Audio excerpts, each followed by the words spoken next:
to the football world yesterday, finalizing the blockbuster trade for Davante Adams to reunite him with his longtime quarterback Aaron Rodgers. The Jets sending the Raiders a 2025 conditional third-round pick in the deal. After the trade went down, Rodgers did his weekly hit with our buddy McAfee, and take a look who crashed the party.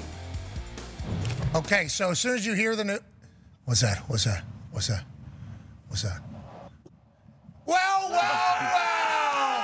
Here he is. Hey, good to see you, Tay. I'm sure there's a few new, little nuances, but for the most part, a lot of the same verbiage. Still the same OG right here, so should be able to pick up where we left off. That's the idea. Now this move lets everybody know, hey, it's on us now, because we're going all in, and it's our time to go out there and win games, get on a run, which we all feel deep down is going to happen. Okay, it's all on us now. We didn't now, get that, huh? Now. We didn't get that message when they fired the coach last week. But now. we're back. We're back, baby. Now. We're still trying. What did you say? Who did you say was watching that? Oh, Garrett Wilson. I just imagine Garrett Wilson watching that. There's the face right there. Hawks got the. Yeah, that's how Garrett Wilson watched that. Word. They hang together, huh? They hanging out already. What his house looks like. Now, they're at the facility, too, because you can see all the Jet stuff in the background. So I think Garrett is like, what room do you think they're in? Okay, but wait. I promised you math, okay? We're going to do a mathematical equation. Come with me. Come with me. Get excited. Here we go. Today we are doing math. Pineapple Jack, thank you. So here's our mathematical equation for today. Davante Adams plus the New York Jets equals, I was hoping for a question mark here, Jack, but okay. That's the question. Add it up for me. Hawk, what does it equal? Keeping it on field, it equals instant offense, right? And what you get with DA on the Jets is a chemistry that can only be built by thousands of snaps together. When you look at this offense, the thing that they've lacked is detailed, and that's what happens when Aaron Rodgers is essentially running the show, right? Like, they can't duplicate what he wants from the wide receiver position. Now, when you get Davante Adams in there, you get his number one. It's the guy he feels most comfortable with. It's the guy he's had the most success with. On the field, DA is the best route runner in the league. This is me showing my work, Greeny. He's the best route runner in the league, even at 31 years old. He is great after the catch. He is great at the point of attack. He understands the defenses or zones and the way that Aaron Rodgers wants to position him. When you looked at the end of the last game, you saw it rear its head. That's what DA provides. It should take a step in the passing game, talking specifically about DA and the wide receiver position. I think the red zone is where it's most interesting to me, because there's no room for error, and you think about some of the better red zone combinations and those plays that are made. It's about ball placement and the receiver's anticipation of that. I think Caleb Williams did a good job of it last week. You always think of Kelsey and Mahomes understanding each other well enough. When you try to draw up some of those Kelsey routes, you're like, no, what do we call this? This ain't a route. But that is them being able to understand each other. I think you're going to get some more of that type of stuff from them. So it does help their team a great deal, but I don't know how it's going to help that offensive line. And you think about all the great ones, right? The Marvin Harrison, Peyton Manning, the Tom Brady, Gronkowski. Like those guys had that it factor in the red zone. And if you think about what happened last week with the Jets, from 20 to 20, they played fantastic. They moved the ball up and down the field. They got the ball to Garrett Wilson. They got the ball to Breece Hall. They're moving it up and down. But the red zone, they struggled. That's exactly the answer, right? The answer is familiarity and comfort with a guy who's going to run a route that might not be what is in the playbook, but he still makes this play happen. I think that's the excitement. For Garrett Wilson, though, maybe not get as many looks in the red zone might not be exciting. Well, actually, they did dress that. So did Rodgers, they? Come on. Rodgers on McAfee yesterday. Okay. You want to hear what he said? I mean, I already read it. Cindy, let's address what Rodgers said about how this might affect Garrett Wilson. He's an asset. He's an incredible locker room presence. I think it's really going to help Garrett out. I think when you're able to be around a guy who's done it at a high level for a long time and see how he goes about his process, there's through osmosis going to be a lot of things he'll be able to pick up. Osmosis, Jeff. Osmosis. How do you think of that? Picking a lot up, huh? He hadn't really done much in the first 3 years of his career. Is that what we're saying? He's just kind of an average. He's an average guy who could really learn from. Probably not, he didn't mean it that way. It just comes off a little bit like that. It's going to be good for their football team. You have to forget about the individuals. I'm sure this is not probably Garrett Wilson's favorite move. And just because you're bringing in another guy to take volume. If there's anything you need to know about receivers, Greeny, they all want the ball. They're always open. No one can ever cover them. So to bring in another one who thinks so you read my bio. Yes, that's exactly right. Absolutely right. And they all feel that way. A receiver has never been covered. They should always get the ball. That's the bottom line. Chris Carter, when I worked with him, always told me a wide receiver cares about two things: me and my money. and that's fine. But the bottom line of it is this. Look, Garrett Wilson, I love him. All right. So, I mean, my Garrett Wilson love is well known, well documented on the show. We dapped up. We're cool. Yeah. So, here's the bottom line. Like, it just hasn't been good enough. Yeah. So for however ridiculous this looks, and I totally get it, the world is making fun of the Jets, and I understand if I wasn't a fan of the team, I would be making fun of them too.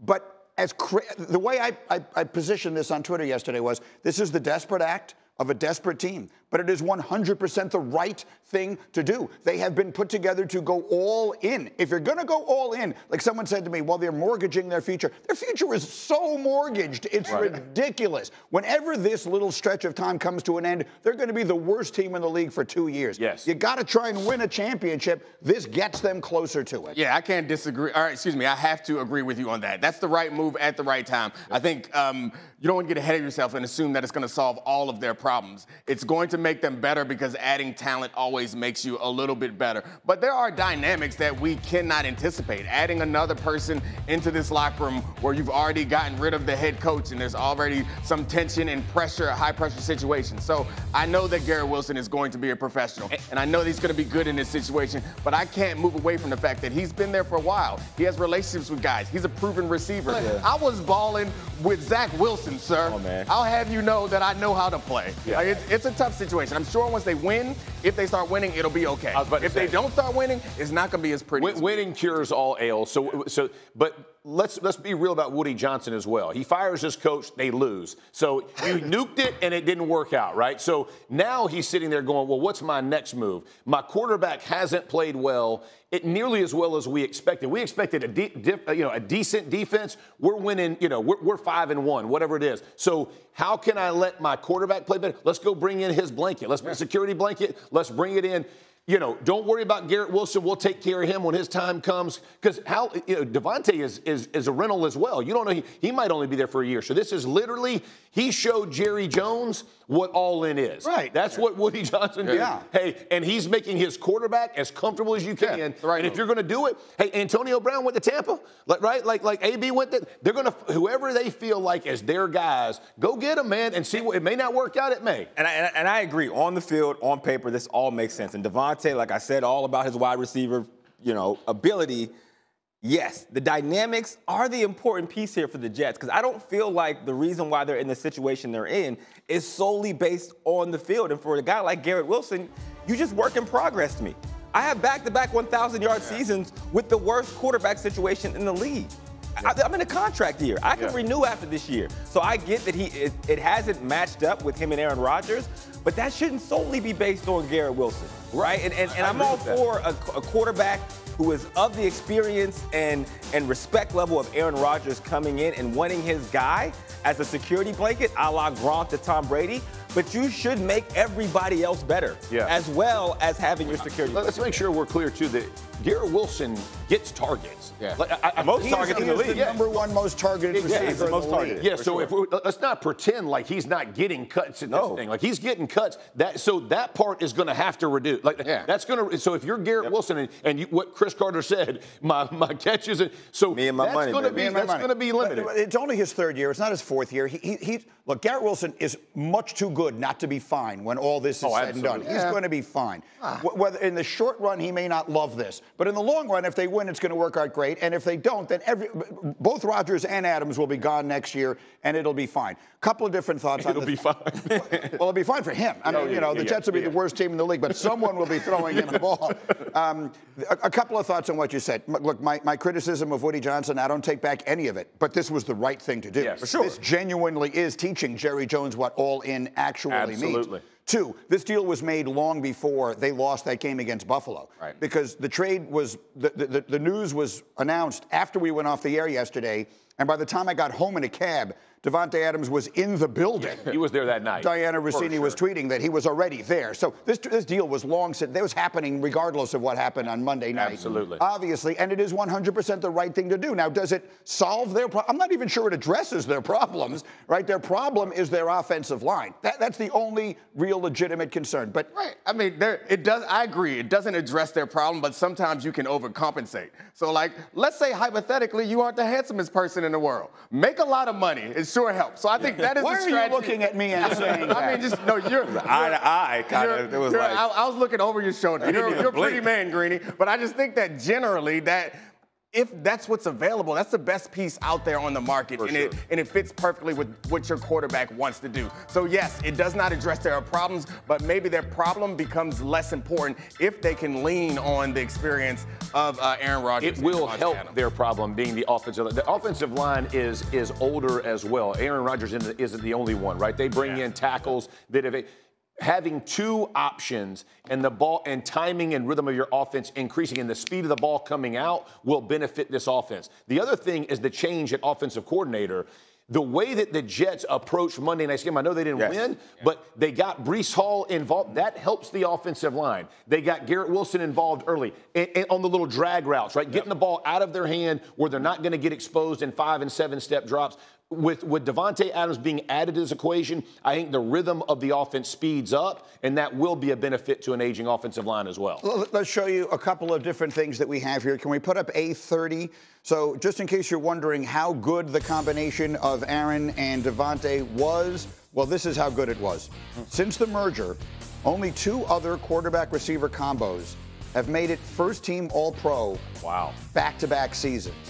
Davante Adams and Aaron Rodgers did it in their final 2 seasons together. When last seen together, the only other combinations ever included the unanimous choice for greatest receiver that ever lived, right? It was Montana and Rice and Young and Rice. So they're that level of good. I know this was supposed to make me have confidence in Rodgers and Adams, but it just reminded me, damn, Jerry Rice was amazing. But yeah, it's exciting to have a guy that's in that similar mold back together with his quarterback. And then I want to put up the Booger tweet too. Can we put up A33, Cindy?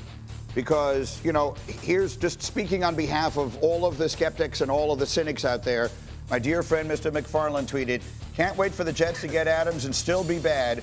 Who are we going to blame next? Surely it won't be the quarterback." Here was the one thing I will say, that it probably was already there, but now it is most certainly there. Whatever happens sticks to Rodgers, right? If this thing goes great, then they are the New York Aarons, and he did it. Yeah. If this thing goes completely the other way, then this thing goes on his permanent record. We were doing the academic, come off. wording today. This thing goes on his permanent record and doesn't come off easily. And I think, again, that was Woody Johnson. He understood that. His quarterback hasn't played well. They've ended the game 2 weeks in a row on an interception thrown to Williams. That's a problem. So if my quarterback isn't playing to expectation, let's go bring something else in that makes him more comfortable, where maybe his level of play does increase and he does start doing the things I want him to do. The bottom line, I'll say this about Aaron Rodgers. He says a lot of crazy things, and I get it. But at the end of the day, he has owned some of these problems, right? He has talked about, I haven't played well enough. I've thrown 3 interceptions. He does blame other guys as well, but he blames himself. He's got to fix this thing, and he knows it.